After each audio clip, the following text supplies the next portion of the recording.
mean, I always try to use like organics and non-fragrance, but that's just because I'm sensitive to everything. I was going to put perfume on today for some reason, and I was like, we would have been, the whole podcast would have been over. I wouldn't have done it. Yes, I know. Oh, yeah, I wouldn't have done it. No, you do that even unless you. I could have sat at the table. Can I sit? I would have. And I was like, not unless you scrubbed up. No, I couldn't have. Yeah, I couldn't. Some perfume you're not going to be able to get out. Yeah. All right, so we're over with. You know what? This is our podcast. I'm Charlene. I'm April, and we are over what this week? We decided not to tell each other what we're over because then I thought it'd be fun. You know, it's interesting because, and I do mean this sincerely.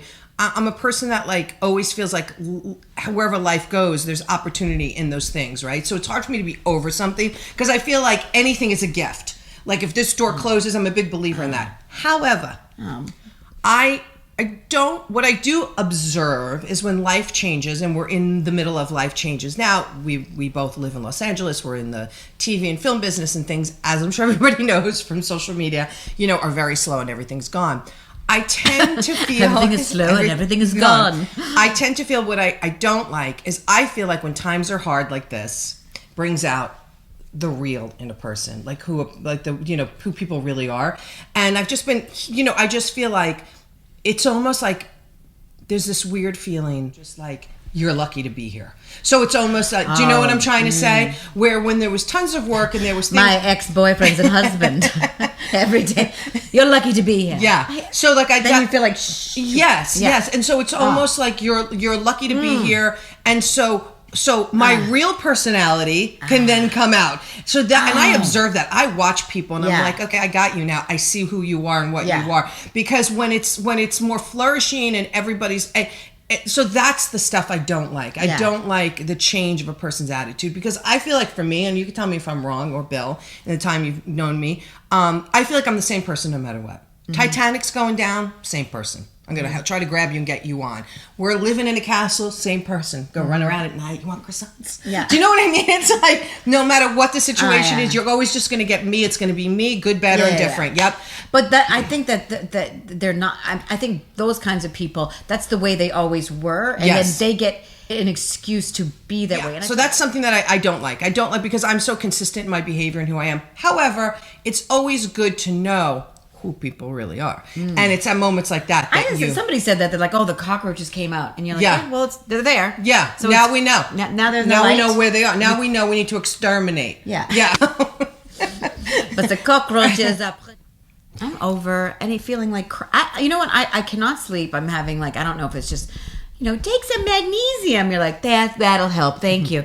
But it's like, does it come laced with Xanax? No, but I realize when people go, oh, when you're getting older, you look so tired. I'm tired. I'm tired because there's no sleepy time. Yeah. How the fuck do I know like what's best for me? I barely am hanging on. So I'm almost over just like people giving you advice every 5 seconds. You're like, oh, magnesium. I did not think of that.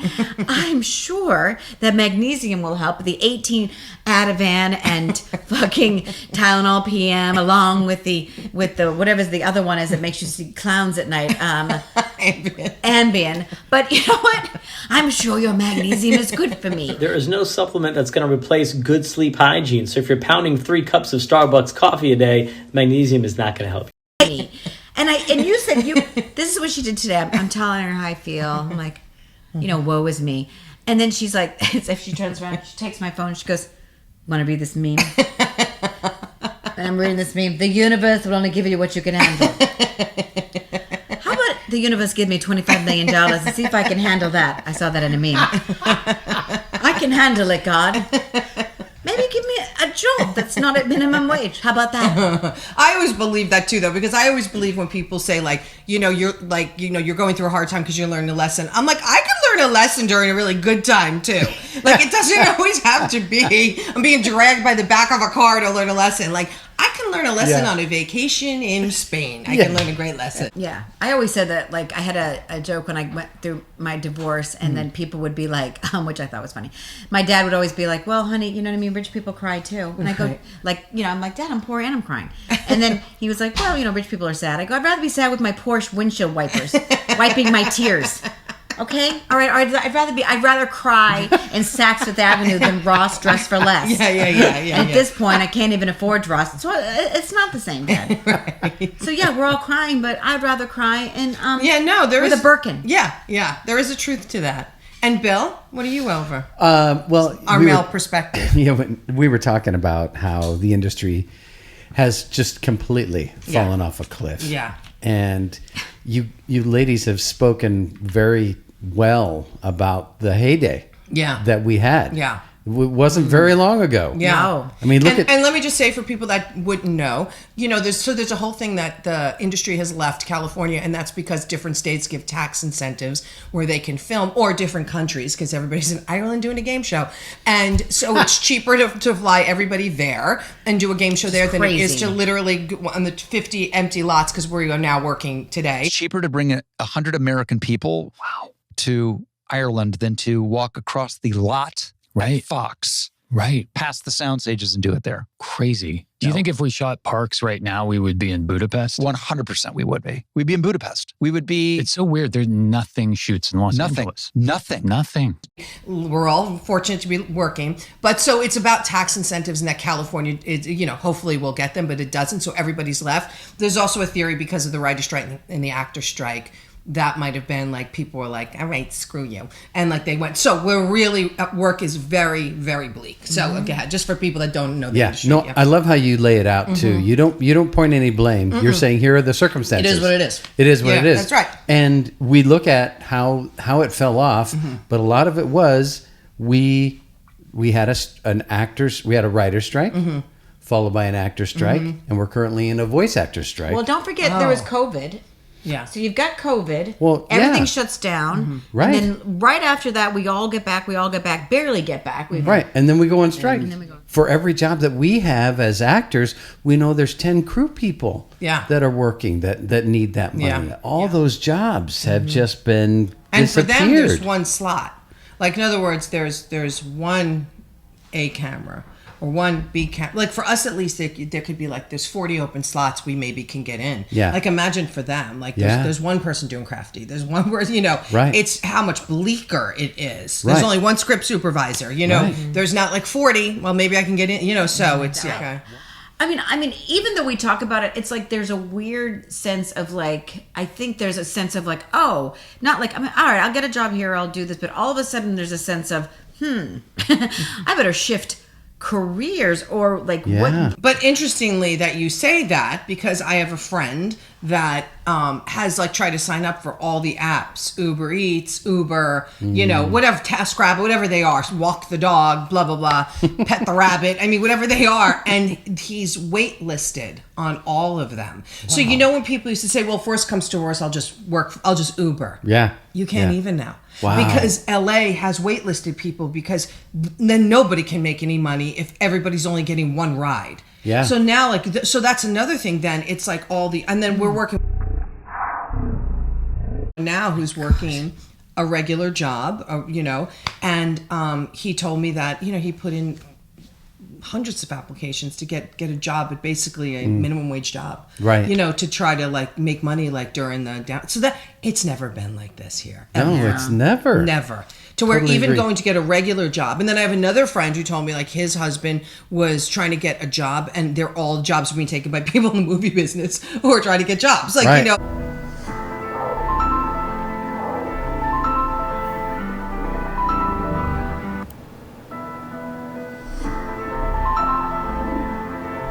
Get anything in the movie business. So it's people don't realize how bleak it is. Yeah. Even a regular pizza parlor that I go to, the guys, like I had to close because I used to cater a lot to the studios. I used to do this. So it's not just people coming in. Also people aren't, you know what I mean? It affects It trickles all the way down. Yeah. People aren't spending money. They're not going out, blah, blah, blah. But a lot of it was that he would do rap parties and things like that, that suddenly all of that dried up. And that was like extra, the extra cash. So I feel like people in non-Hollywood, I think my sister would just be like this. I don't care about you. Whatever. What are you talking? I know. Like they really feel like when I talk to my family, Boston people in Georgia. Oh, I was from even Boston? I was even in Tennessee, and they'll just be like, just look at you like this. You're like, we don't give a fuck. Yeah. They don't know anything about it. You Yeah. know what I mean? We know all this stuff, like, but they know nothing. And they're Yeah. like, oh, you poor Yeah. baby, you can't make you millions. I go, millions? Yeah, I it's don't make because it people don't understand. They think, or they're like, that place is burning down anyway. It's on fire. Like, it's hell. Like, get out of there. They're pedophiles. You're like, I was just trying to talk to you about work, or what if I do? It's like, well, my sister's like, well, that's where the devil lives. So if you want to live there. But I mean, I would get calls from my dad. This is before he passed, and he'd just be like, "Get out of Hollywood. It's filled with." He goes, "You should know. Like, there'll be something in the news." He goes, "Isn't your people?" And I go, "My people."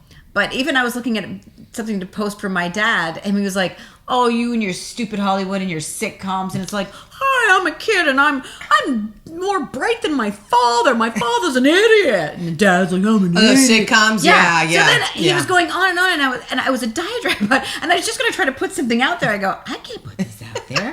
It's like he's just talking about pedophiles. I'm like, oh no, I was talking to a Jen or whatever. I don't know if they're Jens. I don't know what they are. I'm so sorry. But I remember I was talking to, they were talking about television. They're like, our television, it's like, there's a lot going on. It's really hard to deal with, like, the world and whatever, and what you see. And I go, what are you talking about?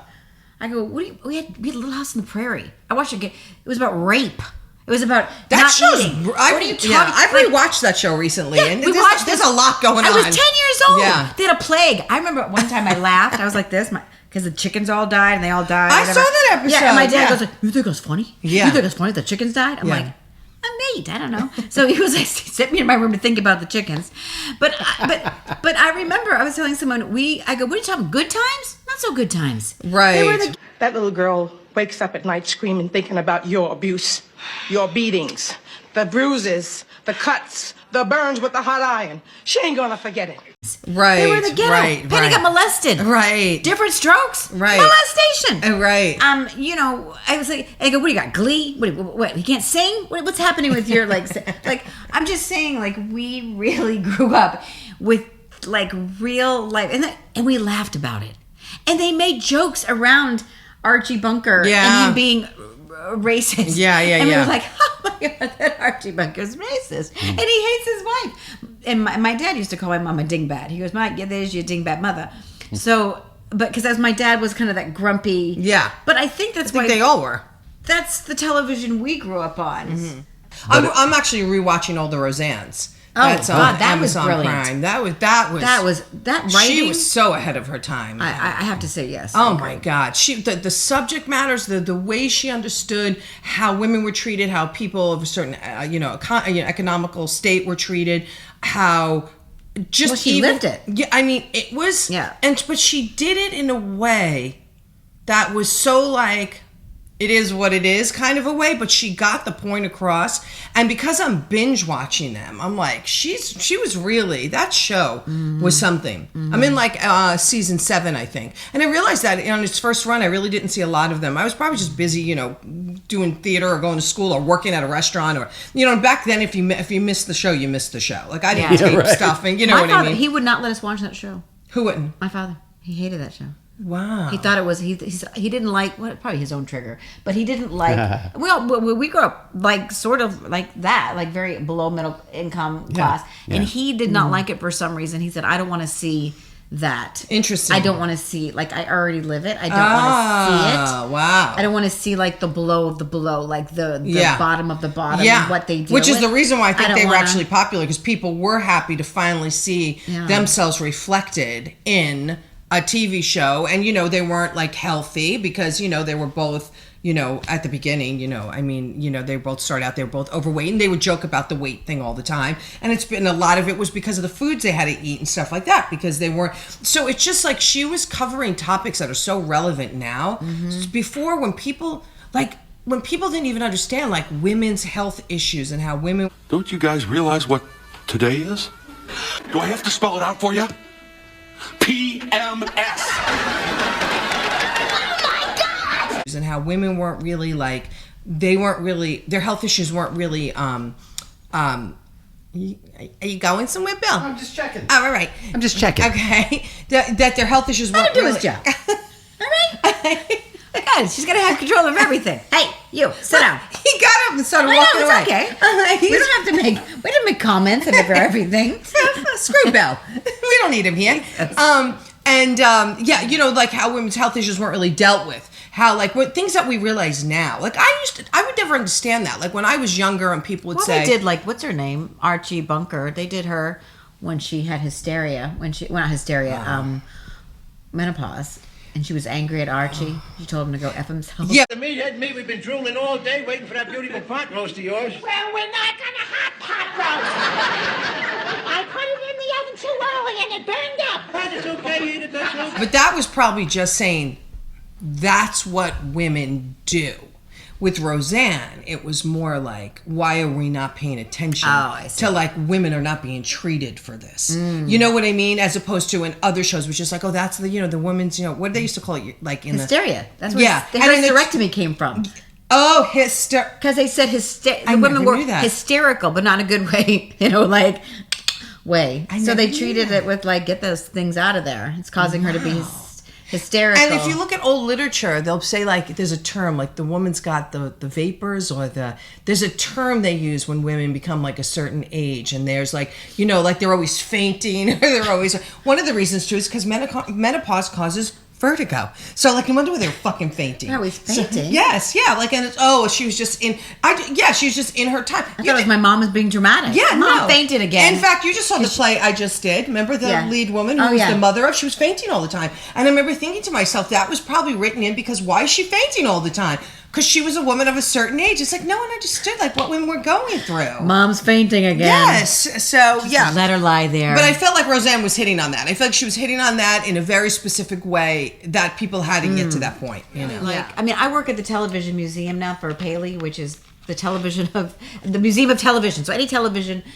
You can look up anything. I mean, it's so fascinating to just sit there. Like Mel Torme came in, and we sat there and looked up his father, and then his father wrote the Christmas song, "The Chestnuts Roasting on an Open Fire." Yeah. So he wrote that, and it was like when he was 25, and just he had a variety show, and I didn't know. So it's like if you want to look up anything, you're like, well, actually, Golden Girls. You know what I mean? Empty Nest was a spinoff of Golden Girls. I'm like, what? And so it's just, he'll like the history of television. So I'm surprised because we need content to wrap it back up. That there wouldn't be more stuff being made because we are like content like. Well, stuff's being made. I just don't know where. I don't know. Stuff's being made. I just had a friend who's working in New Mexico. Stuff's being. I heard people are moving to New Mexico. Well, I called and I had a conversation with him. Yes, so like a week ago. Wow. Yeah, so he booked a series there that he was there for 2 months. It was a huge reoccurring on the show. And I just said like, so is it really booming there or is that just what we're hearing? What's the feeling? Do you have to live there? I said because there's nothing. It's looking bleak here. But no, there's work going on there. There is work going on there. The good news is, because right before the pandemic, I was going to go there. I was going to go there and I was going to live there for a couple of months and like do the rounds and this and that. Now, because the pandemic brought out so much self-tape, and again, for people that don't know this world, as an actor, you used to have to go into the office and audition. And then when the pandemic came, because no one wanted anybody in the office, you would just self-tape, almost like we're doing right here now, but you'd be taping it and you would send that in. It became so easy to them to do that they thought we can just always self-tape. Like why I've booked stuff. I've booked guest starring roles and they've never seen me until the day I walk on set, which just goes through self-tape. So because of that, he told me, you don't even have to come here anymore. You can just get an agent there and you could just be self-taping from and just let them know you'd be a local hire and you can book and stuff that way. But that there are shows that are going on out there. So, food for thought. Where in New Mexico? It's in Albuquerque, also in Santa Fe. I was like, I hated Albuquerque. I'm like, I can't. I hate the desert. I hate Phoenix. Is it because of the heat? It's just. I need trees. I need like. I can't look out and be like, look at all these rocks. Did you like? Do you like Palm Springs? Oh God. No. Yeah. So you just don't like. Yeah. Why would anybody just walk around like this? Well, you're not in the height of summer, right? But I find Palm Springs I feel like a very healing energy out there for some reason. Like I feel like that's for me for Sedona. Okay. Sedona, So yeah. The vortex. Yeah. I feel like there's something that I feel like there was some kind of vortex in Palm Springs because I feel like the second I drive out there, it's like there's a shift in energy out there that feels. I just do. But Energy vortexes have been said to have powerful spiritual and healing properties. People have reported feeling inspired by these spiritual energy sources, facilitating balance, prayer, healing, and intuitiveness. You may feel calm, grounded, peaceful, or a range of sensations from a slight tingling on your skin to a vibration emanating from the ground when you encounter a vortex. I also trees. Work a lot of retirement homes, so maybe that vortex is different for me. Maybe I just sense death. What do you mean you work retirement homes? I do a lot of comedy. Oh, you do? A lot of comedy in Palm Springs. You know what? People that are in the older generations, they went through way more than we've ever seen. I've done a lot of like comedy in these places. And I was looking at them, like watching them. I go, what do you think, they're 5? I go, this guy's probably imagining you naked and he's going to try to kiss you. Right, Mr. So-and-so? And he goes, she's right. And then I go, he's got his pudding, but he's a pervert, aren't you? And he laughs. And they were like this. How are you talking to people like that? I go, he's 70. He's been in a war. What are you talking about? He had pinups. He had Playboy. Like, this is not like some guy. Yeah, just because he's older. He's an engineer. He's not like this fragile older man that has no thoughts and needs to be placated to. They're all like, they've got dementia, whatever. But like when I'm going to those places, they like you to be clean. So I have to be very clean, like no swearing. But the edgy stuff, it's like they let me do the edgy stuff. Like that they like laugh at that. Yeah. Because they're okay with it. Yeah. Like you said. I thought you meant hygiene. Like they don't want you coming in stinky. When you said I have to be clean, I literally thought that's what you meant. No. Yeah. Take a shower before the set. We're at a half an hour. All right, that was fun. We wrapped it up. It's good. You got your watch out. I do. Wow, you're really a stickler for the 30 minutes, isn't she? You know what? One day, if we're really having the greatest thing, we can go longer and we can cut around it. That wasn't fun. This is a good wrap up. All right, good. All right, that was fun. I'm April. Charlene. That's Bill. Bill. We're over it. We're over it. We're over it.